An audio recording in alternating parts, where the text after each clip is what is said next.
KGF ತಾಲೂಕಿನಲ್ಲಿ ಮಾಜಿ BJP ಪ್ರಧಾನ ಕಾರ್ಯದರ್ಶಿಯಾಗಿ ಕೆಲಸ ಮಾಡಿದ್ದೀನಿ. ಮತ್ತು ಇವಾಗ ಜಿಲ್ಲಾ ಕಾರ್ಯಕಾರಿಣಿನಲ್ಲಿ ಸದಸ್ಯರಾಗಿದ್ದೀನಿ. ನಮ್ಮ ಕೆಜಿಎಫ್ TAPMCನಲ್ಲಿ ತುಗ್ಲಕ್ ದರ್ಬಾರ್ ನಡೀತಾ ಇದೆ. ಒಳ್ಳೆ ದರ್ಬಾರ್ ಅಲ್ಲ. ಮಾತಾಡಿದ್ರೆ ನೀವೇನೋ ದುಡ್ಡು ಕೊಟ್ಟು ಕರೆಸಿದ್ದಾರೆ, ಯಾರಾದರೂ ಒಬ್ರು ಬಂದು ರೈತರಿಗೆ ಸಪೋರ್ಟ್ ಮಾಡೋರು ಬಂದರೆ ಅವ್ರು ದುಡ್ಡು ಕೊಟ್ಟು 500 ಕರೆಸಿದ್ದಾರೆ, ನಾವು ಕೂಗಿದ್ರೆ ಬಂದ್ಬಿಡ್ತಾರೆ 500 ಜನ. ಕೂಗೋದು ಬೇಡಪ್ಪ. ನಿಮ್ಗೇನಾದರೂ ಸ್ವಲ್ಪ ಆದರೂ ಅಭಿಮಾನ ಜನರ ಮೇಲೆ ಇದ್ದರೆ 400, 450, 350 ಓಟ್ ತಗೊಂಡಿದ್ದೀರಾ. ಅವತ್ತು ಎಲ್ರೂ ಓಟ್ ಕೇಳ್ಕೊಂಡಿದ್ದೀರಾ. ಓಟ್ ಕೇಳ್ಕೊಂಡಿರೋರು ತಾವು ಅದೆಲ್ಲ ಈ ಥರ ಅನರ್ಹ ಪಟ್ಟಿಗೆ ಸೇರ್ತದೆ ಅಂತ ಹೇಳಿದಾಗ ನೋಟಿಸ್ಗಳು ಕಳಿಸಿದ್ದೀರ ನಮಗೆ. ಏನು ನೀವು ಆಕ್ಷೇಪಣಾ ಅರ್ಜಿ ಕೊಡಿ ಅಂತ ತಮ್ಮಲ್ಲಿ ವಿನಂತಿ ಮಾಡ್ಕೊಳ್ಳೋದು. ಅವತ್ತು ಅಷ್ಟು ಓಟ್ಗಳು ನಿಮ್ಗೆ ಹಾಕಿದಾರಲ್ಲ. ನಾನು ನಮ್ಮ ಅಧ್ಯಕ್ಷರಿಗೆ, ನಮ್ಮ ಪ್ರವೀಣ್ ಅವ್ರಿಗೆ, MLA ಮಗ ಅವ್ರಿಗೆ ಏನು ಗೊತ್ತಿಲ್ಲ ಅಂತ ಹೇಳ್ತಾರೆ ಅಲ್ಲಿರೋ ಡೈರೆಕ್ಟರ್ಗಳು.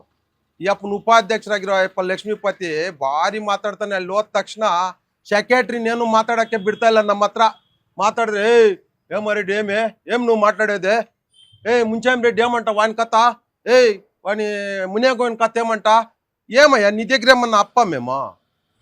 మాకి అర్జీలు ఇచ్చినారు, మేము నోటీసులకి అడిగేకి మేము వచ్చినాము, మేము ఇచ్చాకి. నువ్వు ఏమి అనేది ఒక 5-6 ಸೇರಿಸ್ಕೊಂಡೇದಿ. ಆಡ వచ్చేవాళ్ళ మీద ಅವರೆಲ್ಲ ರೋಪ್ಗಳು ಹಾಕೋದು. ಇವರು ಇದೇನಾ ನಿಮ್ಮ ಸಾಂಪ್ರದಾಯ? ಇದೇನಾ? ನೀನು VSS ನಲ್ಲಿ ಇದೆಯಾ? ನಾನು ಅಧ್ಯಕ್ಷರಾಗಿದ್ದೆ VSS ನಲ್ಲಿ ಅಂತೀಯಾ? ನಾನು ಹೃದಯ ರೋಗ ಮತ್ತು ಹೃದಯ ಶಸ್ತ್ರಚಿಕಿತ್ಸೆ, ವ್ಯಾಸ್ಕುಲರ್ ಶಸ್ತ್ರಚಿಕಿತ್ಸೆ, ಸಮಗ್ರ ಹೃದಯ ಆರೈಕೆ ಸೇವೆಗಳಿಗಾಗಿ ನಿಮ್ಮ ವಿಶ್ವಾಸಾರ್ಹ RL Jalappa Narayana heart centre, STUMC campus, Tamaka, Kolar. 180030090309. ಗ್ರಾಮ ಪಂಚಾಯತಿ ಸದಸ್ಯರಾಗಿದ್ದೀನಿ ಅಂತೀಯಾ? ಕನಿಷ್ಠ ಪಕ್ಷ ನೀನು ಎಲ್ಲ ಗೊತ್ತಿದೆ ನನಗೆ ಅಂತೀಯಾ? ಗೊತ್ತಿರೋನು ಇಷ್ಟು ಮತ ಹಾಕಿದಾರಪ್ಪ ನಮ್ಗೆ, ಎಲ್ರಿಗೂ ಒಂದು ಪ್ರೆಸ್ ಮೀಟ್ ಮಾಡಿಬಿಟ್ಟು ಪ್ರೆಸ್ ಮೀಟ್ ಮುಖಾಂತರ ಆದ್ರೂ ಹೇಳ್ಬೋದಾಗಿತ್ತು ನೀನು. ಇವತ್ತು ಮಾತ್ರ ಪ್ರೆಸ್ ಮೀಟ್ ಮೇಲೆ ಪ್ರೆಸ್ ಮೀಟ್ ಮಾಡ್ತೀಯಾ? ಅವ್ರು ಕೇಳ್ತಾ ಇರೋ ಪ್ರಶ್ನೆಗೆ ಒಂದು ಸಮಾಧಾನ ಇಲ್ಲ ನಿಮ್ಮ ಹತ್ರ. ಎಲ್ಲ ವ್ಯತಿರೇಕ ಮಾತಾಡ್ತೀರ ನೀವು. ಏನೋ ನಮ್ಗೆ ತೊಗ್ಲಕ್ಕು ನಾವು ನೋಡಿ ನಾವು ಏನ್ ಮಾಡ್ತೀವೋ. ನಮ್ಮ MLA ನಮ್ಮ ಜೊತೆ ಇದ್ದಾರೆ, ನಮ್ಗೆ ಅವ್ರು ಇದ್ದಾರೆ. MLA ಅವರು ಡಬಲ್ ರೋಡ್ಗಳು ಮಾಡಿದ್ದಾರೆ, ಆಯಮ್ಮನ ಬ್ರಿಡ್ಜ್ ಕಟ್ಟಿದ್ದಾರೆ. ನೀನ್ ಏನಪ್ಪ ಕೆಟ್ಟಿದ್ಯಾ? TAPMC ನಲ್ಲಿ 5 ವರ್ಷ ಇದೆಯಲ್ಲ, 1-1.5 ವರ್ಷ ನಮ್ಗೆ ಆಳ್ಳಿತ ಐತಲ್ಲ. BJP ನಲ್ಲಿ ಎಲ್ಲ BJP ನಮ್ಮ ಸದಸ್ಯರು ಇದಾರಲ್ಲ. ಏನ್ ಮಾಡಿದ್ಯಾ ನೀನು? ಬಾಡಿಗೆ ಕಟ್ತಾ ಇದೀವಿ, ಸೆಕ್ರೆಟರಿಗೆ ನಾವು ಕೊಡ್ತಾ ಇದೀವಿ ಸಂಬಳ ಅಂತೀಯಲ್ಲ. ಅಂತ ಸೊಸೈಟಿನಲ್ಲಿ ಕೂತ್ಕೊಂಡು ಏನು ವ್ಯವಹಾರ ಮಾಡಿದ್ರೆ ಇನ್ನೇನ್ ಮಾಡ್ತೀರಾ? ಎಲ್ಲ ಕೈಯಿಂದಾನೆ ಹಾಕ್ತೀರಾ. ಎಲ್ಲ ಒಂದು ಯೂರಿಯಾ ಮುಟ್ಟೆ ಕೊಡಕ್ ನಿಮ್ ಕೈಯಲ್ಲಿ ಆಗಿಲ್ಲ. ಒಂದು ಕೆಲಸ ಮಾಡಿಬಿಟ್ಟು ನೀನ್ ಮೀಸೆ ತಿರುಗಿಸ್ಕೊಂಡು ಅಲ್ಲಿ ಮಾತಾಡ್ಬೇಕು. ಕೆಲಸ ಮಾಡೋದು ರೀತಿ ಏನಂದ್ರೆ ಅವ್ರು ಹೇಳಿರೋದು ಅವ್ರು ತೋರಿಸ್ತಾ ಇದೆಯಾ ನೀನು. ಆ ಸಂಪಂಗನ್ ಡಬಲ್ ರೋಡ್ ಮಾಡಿ ಇನ್ನೂ ಮಾಡಿದ್ದಾರೆ, ಸುಂದರಪಾಳ್ಯದಲ್ಲಿ ಮಾಡಿದ್ದಾರೆ ಇಲ್ಲ ಅಂತ ನಾವ್ ಹೇಳ್ತಾ ಇಲ್ಲ. ಅವ್ರಿಗೆ ಗೊತ್ತಿಲ್ಲ ಸಂಪಂಗನ್ ಮಗನ್ಗೆ ಆಯಪ್ಪನ ಅಧ್ಯಕ್ಷರು, ನೀನು ಉಪಾಧ್ಯಕ್ಷರಾಗಿದ್ಯಾ. ಮಾತಾಡಿದ್ರೆ ಅಲ್ಲಿ ಬಂದ್ಬಿಟ್ಟು ನಾವು ಕೇಳ್ತಾ ಇರೋ ಸೆಕ್ರೆಟ್ರಿನ. ಈ ಅಪ್ಪನ ಬರೋದು ನಮ್ಮ ಮೇಲೆ ದೌರ್ಜನ್ಯ. ಕಲ್ಯಾಣಾದ್ರು ಕೇಳಿದ್ರೆ ಅವ್ರು ಬಾಗ್ಲ ಹಾಕೊಂಡು ಹೋದ್ರೆ ಕೂಡ ನಾವು ಕೇಳಬಾರ್ದು.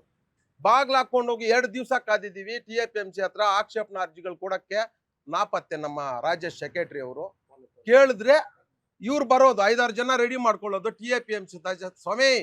ನೀವು TAPMC ಸದಸ್ಯರಾಗಿರೋದು ಜನರು ಓಟ್ ಹಾಕಿರೋದ್ರಿಂದ. ನೀವು ಸುಮ್ಮನೆ ಬಂದ್ಬಿಟ್ಟು ಅಲ್ಲಿ ನಾಮಕಾವಾಸಿ ಕೂತ್ಕೊಂಡು ಟೀ ಕಾಫಿ ಕುಡ್ಕೊಂಡು ಹೋಗಕ್ಕಲ್ಲ. ಜ್ಞಾನ ಇದ್ದು ಮಾತಾಡಿ ಜನರ ಹತ್ರ. ಯಾಕೆ ಒಂದು ನೋಟಿಸ್ ಇಶ್ಯೂ ಮಾಡುವಾಗ ಇವಾಗ ಸ್ಟಾಂಪ್ ಹಾಕ್ಬಿಟ್ಟು ನೀವು ಅನರ್ಹ ಪಟ್ಟಿಗೆ ಸೇರ್ತೀರಾ ಅಂತ ನಮ್ಗೆ ಕಳ್ಸಿದ್ದೀರಾ. 5 ನೋಟಿಸ್ ಕಳ್ಸಿದೀವಿ ಅಂತೀರ, ಒಂದು ನೋಟಿಸ್ ನಮ್ಗೆ ಬಂದಿಲ್ಲ. ಬನ್ನಿ ಎಲ್ಲಿ ಬಂಗಾರ ತಿರುಪತಿ ನಮ್ಮ ಇದಕ್ಕೆ ಹೋಗಿ ಪ್ರಮಾಣ ಮಾಡೋಣ, ವಿಜಯೇಂದ್ರ ಗುಡಿಗೆ ಹೋಗೋಣ.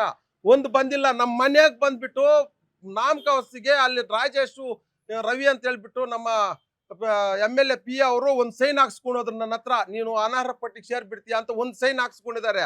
ನನ್ನ ಯಾವತ್ತೂ ಆ ಫಂಕ್ಷನ್ ಅಲ್ಲಿ ಕಾಣಿಸಿಲ್ಲ. ಅದೇ ರೀತಿ ನೀವು ಮನೆಗಳಿಗೆ ಎತ್ಕೊಂಡು ಹೋಗ್ಬಿಟ್ಟು ನಿಮ್ಗೆ ಬೇಕಾದವ್ರ ಹತ್ರ ಸೈನ್ ತಕೊಂಡ್ಬಿಟ್ಟು ಇವಾಗ ಅರ್ಹ ಪಟ್ಟಿ ಅವ್ರು ಕೇಳ್ತಾ ಇರೋ ಕ್ವಶನ್ ಫಸ್ಟ್ ಆನ್ಸರ್ ಹೇಳ್ರಿ.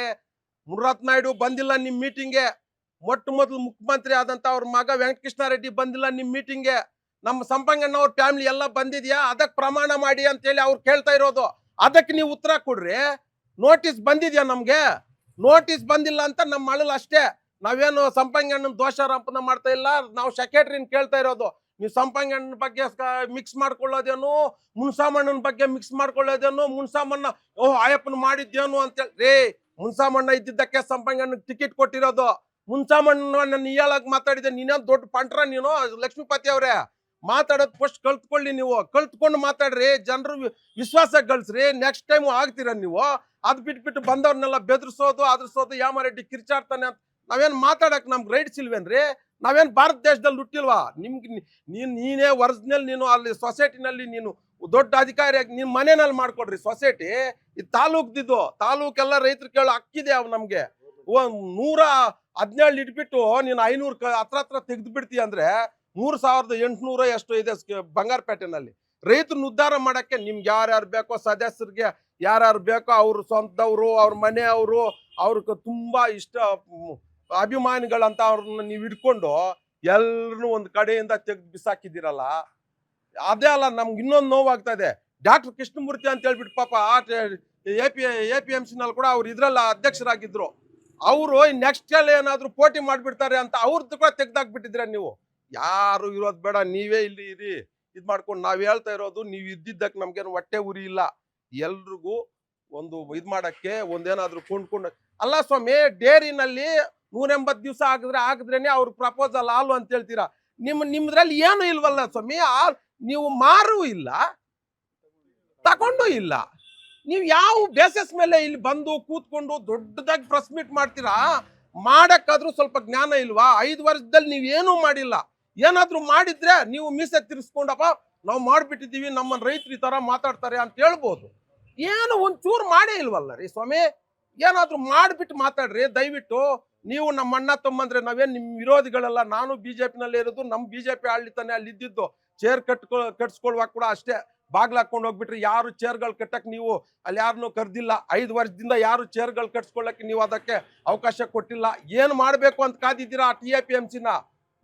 ಒಂದೇ ಒಂದು ನೀವೆಲ್ಲ ಸೇರ್ಬಿಟ್ಟು ನಿಮ್ಗೆ ಸೀಮಿತ ಮಾಡ್ಕೊಬೇಕು. ನಿಮ್ಮ 13 ಮೆಂಬರ್ಗೆ ಒಬ್ಬೊಬ್ರು 5 ಜನ 6 ಜನ 7 ಜನ ರೆಡಿ ಮಾಡ್ಕೊಂಡಿದ್ದೀರಾ. ಅಷ್ಟು ಮಾತ್ರ ಆದ್ರೆ ಸಾಕು, ನಾವು ಮತ್ತೆ ಗೆದ್ದು ಬಿಡೋಣ ಅಂತ. ಕಾನೂನು ಅನ್ನೋದು ಒಂದು ಇರ್ತದೆ, ನಮಗೂ ಅಧಿಕಾರಿಗಳು ಇರ್ತಾರೆ, ಅವ್ರ ಮನವಿಗೆ ತರ್ತೀವಿ. ಆದ್ರೆ ಎಲ್ರಿಗೂ ಅನುಕೂಲ ಆಗ್ಲಿ ರೈತರಿಗೆ ಅಂತ ನಮ್ಮ ಮನವಿ ಅಷ್ಟೇ.